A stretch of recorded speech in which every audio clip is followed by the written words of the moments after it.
प्रिय विद्यार्थियों, हम गांधी दर्शन पढ़ रहे हैं और गांधी दर्शन को समझने के लिए जरूरी है कि पहले गांधी को समझा जाए। गांधी को समझने के क्रम में पहले हमने उनका प्रारंभिक जीवन जाना, फिर हमने ये देखा कि दक्षिण अफ्रीका में उन्होंने किस तरह से रंग भेद के विरुद्ध संघर्ष किया। उसके बाद वे भारत आ गए और हम पढ़ रहे थे कि भारत के राष्ट्रीय आंदोलन में गांधी जी का क्या योगदान है। गांधी जी ने जब भारत की धरती पर कदम रखा तो उनके सामने राजनीति का मैदान खुला पड़ा था। स्वागत था उनका कि आप आइए और संभालिए। उस समय राष्ट्रीय आंदोलन का नेतृत्व कांग्रेस नामक संगठन कर रहा था। गांधी जी के लिए एक अच्छी बात यह थी कि इस समय तक कांग्रेस अपने अंतर विरोध से बाहर आ चुकी थी, लगभग बाहर आ चुकी थी। नरम दल और गरम दल का जो भेद था वह भेद लगभग समाप्त हो गया था। 1907 में कांग्रेस का विभाजन हुआ था, लेकिन वो कटुता भी अब खत्म हो गई थी कांग्रेस के नेताओं में। मैंने कहा कि गांधी जी के सामने मैदान खुला था, लेकिन गांधी जी कैसे होते यदि वो सीधे ही राजनीति के मैदान में कूद पड़ते। उन्हें कोई पद तो लेना था नहीं, और सत्याग्रह की एक पद्धति का अभ्यास वे दक्षिण अफ्रीका में करके आए थे। उन्हें यह देखना था कि भारत में सत्याग्रह का प्रयोग किस तरह संभव है, और इसके लिए जरूरी था कि भारत को करीब से देखा जाए, भारत घूमा जाए। उनके राजनीतिक गुरु गोपाल कृष्ण गोखले ने भी उनको यही राय दी थी। गांधी जी भारत घूमे, उन्होंने सोने की चिड़िया की दुर्दशा देखी, पिघल गए गांधी जी मन से। ये हाल है इस देश का। लोग जागरूक थे, लेकिन कितने लोग जागरूक थे? बहुत छोटा वर्ग जागरूक था।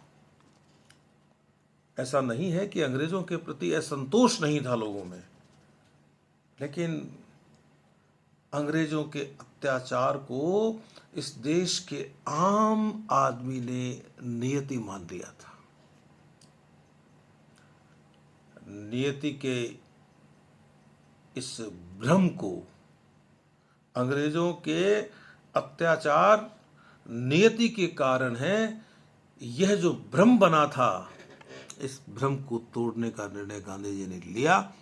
और उन्होंने जो रास्ता चुना उसमें एक बात प्रमुख थी, वह यह थी कि इस देश के लोगों को प्रशिक्षित करना होगा सत्याग्रह के लिए।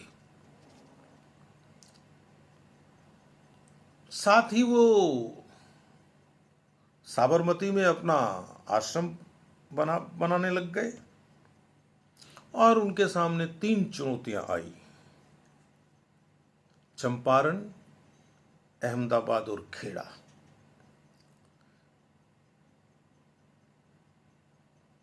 तो चंपारण की लड़ाई और खेड़ा की लड़ाई, ये दोनों लड़ाइयां किसान लड़ रहे थे, और अहमदाबाद में मिलों के मजदूर लड़ रहे थे। गांधी जी को तीनों आंदोलनों में सफलता मिली, और यहां तक की बात अपन पहले कर चुके थे। अब यदि मैं विस्तार में जाऊं गांधी जी के राष्ट्रीय आंदोलन में योगदान के, तो मैं आपके सामने 1000 बार भी बैठूं तो भी बात पूरी नहीं हो। इसलिए कुछ प्रमुख घटनाओं के केंद्र में हम आगे की बात करेंगे। और आज हमारे सामने जो विषय है वह है असहयोग आंदोलन का। चंपारण, अहमदाबाद और खेड़ा करके गांधी जी कोई निष्क्रिय नहीं बैठे थे, लेकिन उनकी जो सघन सक्रियता है वह हमें दिखाई देती है असहयोग आंदोलन में। इस बीच में कांग्रेस अपने पटल पर अंग्रेजों से लड़ती रही। जो क्रांतिकारी थे वे अपने दर्शन के अनुसार, अपने कार्यक्रम के अनुसार अंग्रेजों के नाक में दम किए हुए थे। यानी देश शांत नहीं था, लेकिन जागरण पूरे देश में नहीं था। और इस देश को जगाने का रास्ता, इस देश को जगाने की विधि, इस देश को जगाने की तकनीक वो मोहनदास करमचंद गांधी के पास थी। और गांधी जी ने बिना किसी पद की इच्छा के स्वयं को राष्ट्रीय आंदोलन में झोंक दिया। उन्होंने तो कहा भी था एक बार आगे जाके कि 1920 से ही भगवान ने मुझे ऐसी शक्ति प्रदान की है कि बिना किसी पद पर रहे भी मैं देश में अपने प्रभाव का इस्तेमाल कर सकता हूं। यह होता है आत्मविश्वास, एक लीडर का कॉन्फिडेंस। और पदों के पीछे राजनीति के लोग किस तरह से भागते हैं यह आपसे छुपा हुआ नहीं है। खैर, ये वे दिन थे जब कांग्रेस पूर्ण स्वराज्य मांग रही थी। 31 दिसंबर 1929 की रात को रावी नदी के तट पर पूरे उल्लास के साथ भारतीय स्वतंत्रता का प्रतीक तिरंगा फहराया गया। और ये तिरंगे का फहराए जाना इस संकल्प को मजबूत करना था कि अंग्रेजों को यहां से भगा के रहेंगे। और गांधी जी इस समय तक कांग्रेस के बड़े महत्वपूर्ण व्यक्ति हो चुके थे। तो 1929 में कांग्रेस की कार्यकारिणी ने गांधी जी को यह अधिकार दे दिया कि आप देश में सविनय अवज्ञा आंदोलन छेड़ सकते हैं।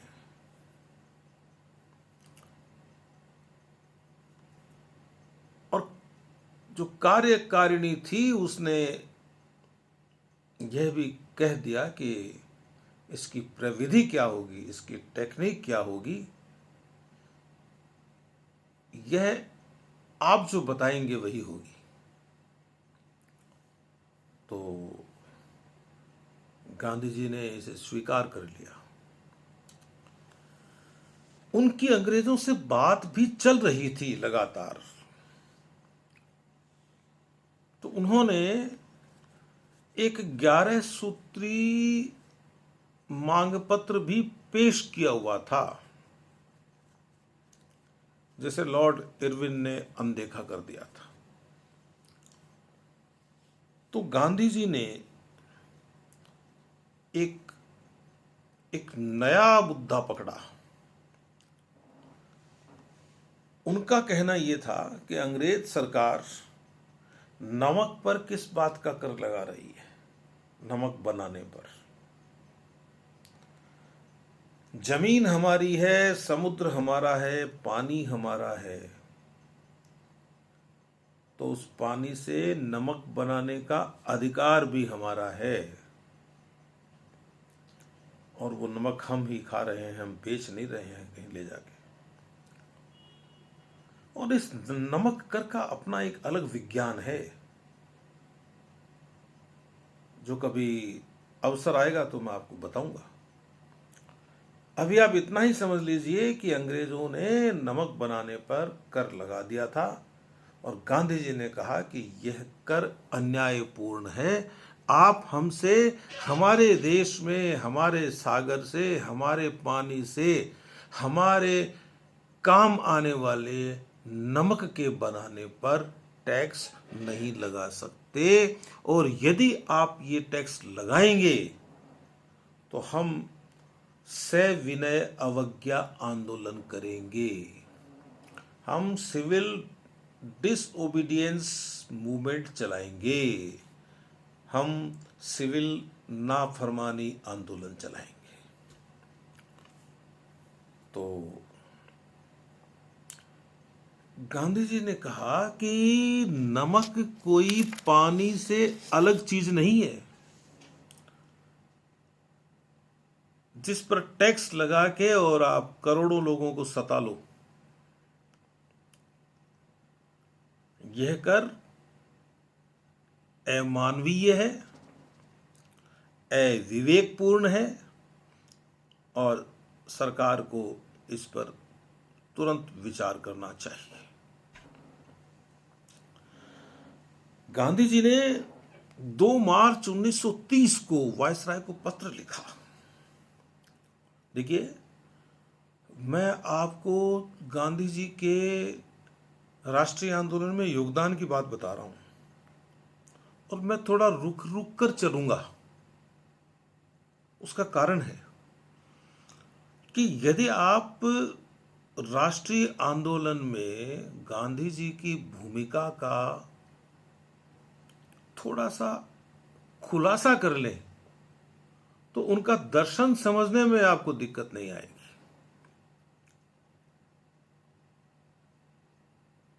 अब उन्होंने पत्र लिखा, और उसमें लिखा कि मैं इस ब्रिटिश राज को एक अभिशाप मानता हूं भारत वालों के साथ,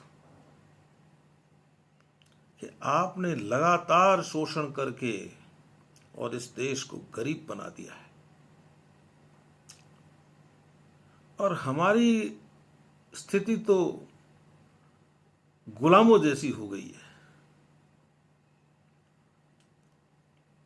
आपने हमारी संस्कृति की जड़ें हिला दी है, चूलें हिला दी है, और आपने हमारा आध्यात्मिक पतन कर दिया है। यानी आपने हमें वैसा रहने ही नहीं दिया जैसे हम थे, और कहा कि अब हम इस पद्धति से आंदोलन करेंगे। गांधी जी के दर्शन की एक प्रमुख बात यह है कि वे विरोधी को पहले अपना कार्यक्रम बताते थे, चेतावनी देते थे, समय देते थे। तो उनका विश्वास था कि इस आंदोलन के माध्यम से मैं इस देश के लोगों को अहिंसा का सही अर्थ समझा दूंगा। तो उन्होंने कहा कि मैं, मार्च महीने की बात है, कि मैं इस महीने की 11 तारीख को अपने आश्रम के कुछ सहयोगियों को साथ लूंगा और नमक कानून तोड़ूंगा। उन्होंने लिखा अंग्रेजों को कि मैं जानता हूं कि आप मुझे अरेस्ट कर सकते हैं, लेकिन मुझे उम्मीद है कि आप मुझे अरेस्ट कर लेंगे तो मेरे पीछे आने वाले हजारों लाखों लोग पूरे अनुशासन के साथ इस आंदोलन को जारी रखेंगे और जो भी सजा मुकर्रर की जाएगी वो सजा भुगतेंगे, लेकिन आपको इस कानून को वापस लेना पड़ेगा। यह कानून तो कानून की किताब पर एक कलंक जैसा है। तो गांधी जी ने कहा कि मैं साबरमती से दांडी तक की यात्रा करूंगा। 240 मील की यात्रा है। अब आप देखिए गांधी जी का जादू के आंदोलन शुरू होने से पहले ही देश के कोने कोने से लोग साबरमती के आश्रम में पहुंचने लग गए थे और गांधी जी ने वहां रोज सभा करनी शुरू कर दी। लोगों को यह बताना शुरू कर दिया कि इस आंदोलन का स्वरूप यह होगा और आप इसमें बड़ी महत्वपूर्ण भूमिका में हैं और आपको अपनी भूमिका इस तरह से निभानी है। कहा कि हम नमक बनाएंगे, हम शराब और विदेशी कपड़ों की दुकानों के सामने धरना देंगे। एक बात और, यह आंदोलन दांडी तक ही सीमित नहीं था, योजना दांडी तक की नहीं थी। पूरे देश में स्थान स्थान पर यह चीजें होंगी और यही तो अंग्रेजों के लिए मुश्किल हो गई। तो धरना देंगे और यदि हमें ताकत है तो हम टैक्स देने से ना भी कर सकते हैं। वकील वकालत बंद कर देंगे। देखें कैसे चलते हैं कोर्ट। लोग अपने मुकदमे दर्ज नहीं करवाएंगे कचहरियों में। जो सरकारी कर्मचारी हैं वो नौकरी से इस्तीफा देंगे। लेकिन मेरी एक शर्त है और वही सबसे बड़ी शर्त है, गांधी जी ने कहा कि आपको सत्य और अहिंसा का रास्ता नहीं छोड़ना है, चाहे जान चली जाए। सत्य और अहिंसा पर पूरी ईमानदारी से चलना होगा। लोगों को अब भी यह समझ में नहीं आ रहा था कि गांधी जी करने क्या जा रहे हैं। तो उन्होंने साबरमती में लोगों को समझाया कि देखिए, इस देश में 7 लाख गांव हैं और एक गांव से यदि 10 आदमी व्यक्तिगत सत्याग्रह करते हैं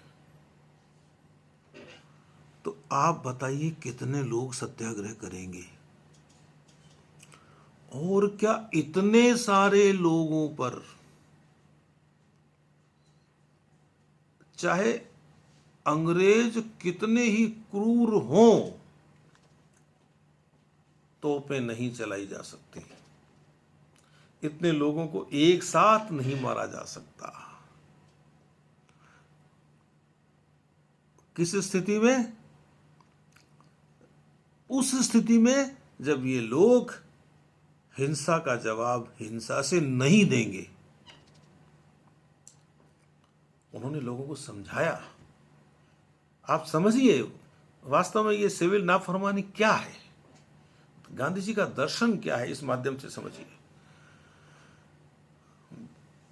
बोले कि आज तक क्या कोई ऐसी सरकार हुई है दुनिया में जिसने हिंसक आंदोलन को बर्दाश्त किया हो?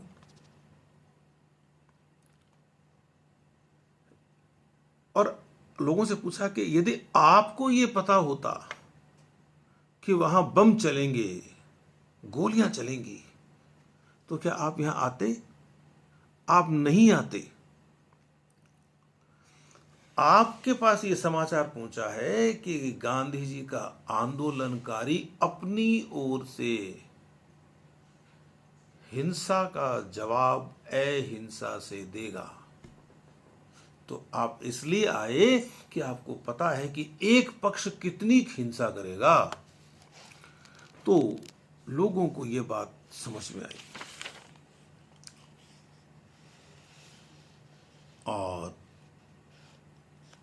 गांधी जी एक हाथ में लाठी लेकर और यात्रा पर निकल पड़े। पूरे देश में एक नई उमंग थी, नया उल्लास। जगह जगह पर तोरण द्वार बने हुए हैं, लोगों ने झंडियां लगा रखी हैं। पुलिस ने कहीं परेशान किया तो डंडे खा लिए, मार खा ली और गांधी जी की जय बोल दी। लोग सड़क के किनारे बैठकर चरखे चलाने लगे और जब गांधी जी दांडी पहुंचे तो पूरा देश देख रहा था। उन्होंने वहां नमक बनाया अपने हाथ से और इस तरह से देश में एक बड़ा आंदोलन शुरू हुआ। इधर गांधी जी नमक बना रहे थे, उधर कांग्रेस के नेता अपना संगठन मजबूत करने में लगे हुए थे। नए कार्यकर्ताओं की भर्ती हो रही थी, एक नए आंदोलन की तैयारी हो रही थी और गांधी जी के ये जो दांडी का जो अभियान है, इस अभियान के प्रभाव में अंग्रेज कांपने लगे कि मुकाबला, इस भीड़ से मुकाबला कैसे करें जो सामने लड़ने के लिए तैयार नहीं है, मार खाने के लिए तैयार। और हुआ भी। एक जत्थे पर लाठियां बरसाई जाती तो दूसरा जत्था आके खड़ा हो जाता। घायलों को जो देवियां साथ में या दूसरे स्वयंसेवक होते थे वो उठा के एक तरफ ले जाके उनका उपचार शुरू कर देते। अंग्रेजों को समझ में नहीं आया कि ये क्या हो रहा है और इससे निपटें कैसे। उनको गांधी जी को गिरफ्तार करने की हिम्मत नहीं हुई उनकी। उन्होंने नेहरू को तो गिरफ्तार किया लेकिन गांधी को नहीं कर सके। कांग्रेस ने कुछ स्थान चिन्हित किए कि यहां यहां हम आंदोलन करेंगे और खाली दांडी में नहीं, तमिलनाडु में तंजौर के समुद्री तट पर चक्रवर्ती राजगोपालाचारी ने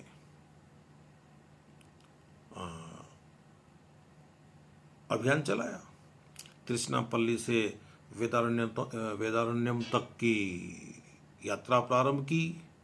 उनको गिरफ्तार किया गया और जब गिरफ्तार किया गया तो इतनी भीड़ थी वहां, इतनी भीड़ थी कि पूछो मत। और इधर मालाबार में कालीकट से पयन्नार तक की यात्रा हुई। आंध्र प्रदेश के बहुत सारे जिलों में शिविरम बन गए, शिविरम कैंप, लोग बैठे रहे वहां।